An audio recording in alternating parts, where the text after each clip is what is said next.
ইমাম Medina mega. কে এই নুরা পাগলা, আর তার লাশ কেনই বা কবর থেকে উত্তোলন করে সাধারণ জনতা পুড়িয়ে দিল? যাদের মনে কনফিউশন রয়েছে যে নুরা পাগলার লাশ কেনই বা কবর থেকে উত্তোলন করে পুড়িয়ে দেওয়া হলো, কেন এই অমানবিকতা কাজটি করলো সাধারণ জনতা, তাদের এই কনফিউশনটা দূর করার জন্য আমি এই ভিডিওটি করছি। নুরা পাগলা, যার আসল নাম হচ্ছে নুরুল হক, কিন্তু সে নুরা পাগলা নামেই পরিচিত ছিল। তার জীবদ্দশায় সে বিভিন্ন কর্মকাণ্ডের জন্য বিতর্কিত ছিল।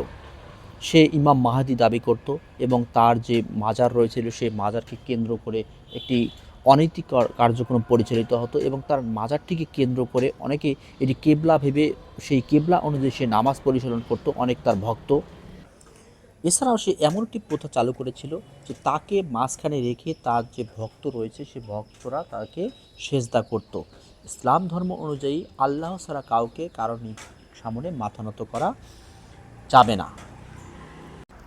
এরপর নুরা পাগলা যখন বার্ধক্যজনিত কারণে মারা যায়, তখন তার কবরটি উঁচু স্থানে, মানে কাবা শরীফের আদলে উঁচু স্থানে সেটি দাপন করা হয়, যাতে পরবর্তীতে এটি মাজার সৃষ্টি হয় এবং তার ভক্তরা সেখানে সেজদা করে।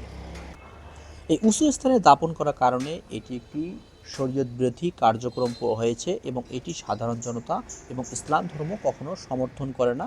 এর কারণে নুরা পাগলার লাশ সাধারণ জনতা গত 5 তারিখে জুম্মার নামাজের পর একটি মিছিল বের করে, সেই মিছিল নুরা পাগলার মাজারে যায়, গিয়ে বিক্ষিপ্ত জনতা সেটি হামলা করে এবং তার লাশটি কবর থেকে উত্তোলন করে, আপনারা দেখেছেন, কবর থেকে উত্তোলন করে সে রাস্তার মধ্যে গিয়ে আগুন দিয়ে পুড়িয়ে দেয়। মূলত নুরা পাগলার এই লাশটি কাবা শরীফের আদলে কবর দেওয়ার কারণে, এছাড়া তার জীবদ্দশায় বিভিন্ন প্রকার বিতর্কিত কর্মকাণ্ড যেগুলো ঘটিয়েছিল, এসব কারণে ইসলাম ধর্মের অনুভূতিতে আঘাত হানে এবং সাধারণ জনতা এই কর্মকাণ্ডটি ঘটিয়েছে।